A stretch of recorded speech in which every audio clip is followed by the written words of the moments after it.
Hello bachcho, let's see this question. And here this question says, why did Gandhiji decided to launch a nationwide satyagraha against the proposed Rowlatt Act 1919?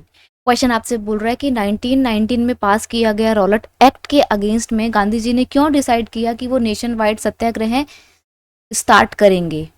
तो हम बात करेंगे Rowlatt act की और Rowlatt सत्याग्रह की, जो कि 1919 में गांधी जी ने शुरू किया था और उसके पीछे के कारण क्या है वो सब हम जानेंगे। क्वेश्चन का की कॉन्सेप्ट है Rowlatt satyagraha of 1919। Gandhi ji decided to launch a nationwide satyagraha against the proposed Rowlatt Act 1919 because Gandhi ji ने डिसाइड किया कि वो 1919 में पास किए गए रॉलट एक्ट के अगेंस्ट में नेशन वाइड सत्याग्रह लॉन्च करेंगे, क्योंकि it give unlimited power to the British government over Indian to repress their anti colonial activities. Actually में इस एक्ट के माध्यम से ब्रिटिश गवर्नमेंट को इतनी अनलिमिटेड पावर्स मिल गई थी इंडियंस के ऊपर कि वो इंडियंस की किसी भी तरीके की कोई भी पॉलिटिकल एक्टिविटी को, एंटी कॉलोनियल एक्टिविटी को रिप्रेस कर सकती थी, दबा सकती थी। Despite opposition from Indian member, this act allowed the government to detention of political prisoners without trial for 2 years।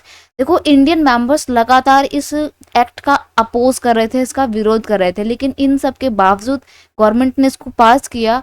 और अपोज करने के पीछे कारण ये था क्योंकि इस एक्ट के थ्रू ब्रिटिश गवर्नमेंट के पास में ये अधिकार आ गया था कि वो शक के आधार पर किसी भी प्रिजनर को पकड़ सकती है, पॉलिटिकल प्रिजनर को पकड़ सकती है, जेल में बंद कर सकती है without any trial for 2 years, 2 साल तक के लिए शक के आधार पे आप किसी को भी जेल के अंदर डाल सकते हो। तो इंडियन मेंबर्स इसके बहुत ज़्यादा अपोज में थे, बट स्टिल गवर्नमेंट ने इसको पास कर दिया।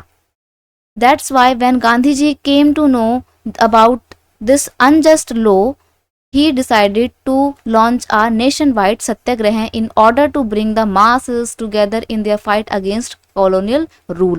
तो इसलिए जब गांधी जी को पता लगा इस अनजस्ट यानी कि अन्याय भरे कानून के बारे में, तो उन्होंने डिसाइड किया कि वो नेशन वाइड सत्याग्रह लॉन्च करेंगे और देश की पूरी जनता को इकट्ठा करके कॉलोनियल रूल यानी कि ब्रिटिश शासन के अगेंस्ट में एक फाइट लड़ेंगे। I hope you understood it well. Best of luck.